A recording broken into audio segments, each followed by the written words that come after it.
Bonjour tout le monde, je suis Laetitia de la société Agissez pour vos droits.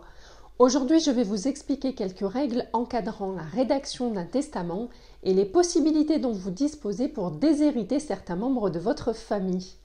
Mais tout d'abord, je vous rappelle que je propose des prestations pour vous accompagner dans la résolution de vos litiges de la vie courante à des prix très abordables et qui vous permettront de récupérer des sommes parfois très importantes. Je vous donne rendez-vous sur mon site web agissezpourvosdroits.fr et notamment dans la foire aux questions où vous aurez toutes les explications nécessaires sur l'utilisation du site et sur les services proposés. Entrons maintenant dans le vif du sujet. Les fêtes de fin d'année approchent à grands pas et qui dit fête rime souvent avec repas de famille. Or, pour beaucoup, la famille est plus une zone de conflit qu'un havre de paix. Pour diverses raisons qui n'appartiennent qu'à vous, vous pouvez avoir envie de déshériter les membres de votre famille afin de vous assurer qu'ils ne profiteront pas des fruits de votre dur labeur après votre décès. La meilleure solution est de rédiger un testament. Certes, il ne s'agit pas d'un sujet qu'on aborde tous les jours, mais il est très important de préparer l'après, peu importe notre âge. En effet, nombreux parmi vous ne se sont jamais posé la question, se disant qu'ils étaient trop jeunes pour y penser.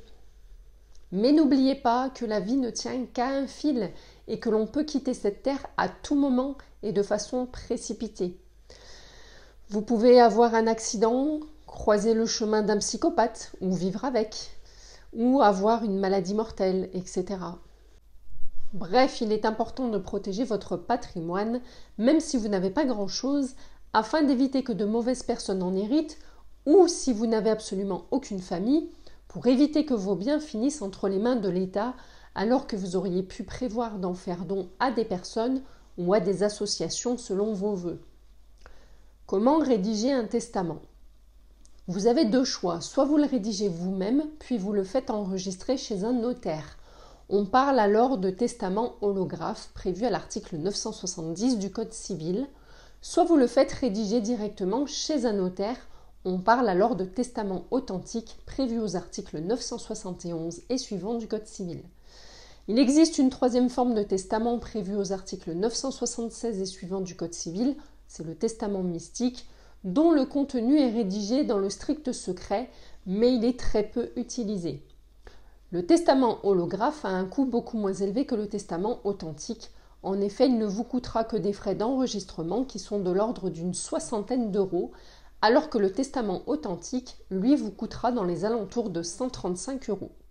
Bien évidemment, l'avantage du testament authentique est d'éviter que votre testament ne s'avère nul, notamment à cause de certaines clauses qui pourraient être contraires à la loi. Le testament holographe doit être rédigé, daté et signé de la main du testateur.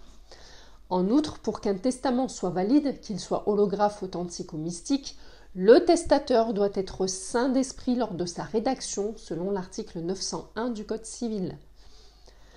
Venons-en à la question des héritiers. Peut-on déshériter les membres de sa famille ? Tout d'abord, sachez qu'il est interdit en droit français de déshériter ce que l'on appelle les héritiers réservataires, parmi lesquels figurent les descendants, donc les enfants, petits-enfants.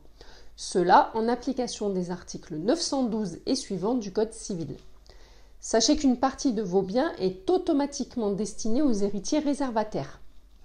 Toutefois, vous pouvez prévoir des donations à des tierces personnes dans votre testament à hauteur d'une certaine quotité en fonction des descendants que vous avez. Cela en application des articles 913 et suivants du Code civil. On parle de la quotité disponible. Quelle quotité pouvez-vous léguer à des tiers ? Si vous avez un seul enfant, vous pouvez prévoir de donner la moitié de vos biens à qui bon vous semble. Si vous avez deux enfants, vous pouvez prévoir le don de seulement un tiers de vos biens. Et si vous avez 3 enfants ou plus, vous pouvez prévoir le don d'un quart de vos biens. Attention à ne pas déshériter votre conjoint si cela n'est pas votre souhait. Il faut être très prudent avec les dispositions testamentaires.